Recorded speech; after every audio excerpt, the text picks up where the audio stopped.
ভুল করলো পাথিরানা, কিন্তু ধোনি রাগ ঝাড়ল মুস্তাফিজের উপরেই। হ্যাঁ দর্শক, মুস্তাফিজের উপর ধোনির এই কেমন আচরণ, বিস্তারিত জানতে পুরো ভিডিওটি না টেনে সম্পূর্ণ দেখুন।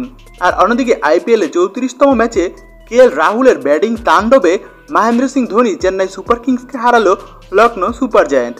কার্যত আজ প্রথমে ব্যাটিং করতে নেমে নির্ধারিত 20 ওভারে 176 রান সংগ্রহ করেছিল চেন্নাই সুপার কিংস। আর এই লক্ষ্য খুব সহজেই তাড়া করে ফেলে লখনৌ সুপার জায়ান্ট। 8 উইকেটের বিশাল জয় নিয়েই মাঠ ছাড়ে তারা। তবে আজকের ম্যাচ চেন্নাই সুপার কিংস জয়লাভ করতে না পারলেও অন্য একটি কারণে তারা সমালোচিত, আর সেটি হচ্ছে আজকের ম্যাচে একটি ক্যাচ ধরার সঠিক সুযোগ পেয়েছিল পাথিরানা, কিন্তু সেই ক্যাচটি পাথিরানা ধরতে পারেনি। কিন্তু পাথিরানাকে তখন মহেন্দ্র সিং ধোনি কিছুই বলেননি।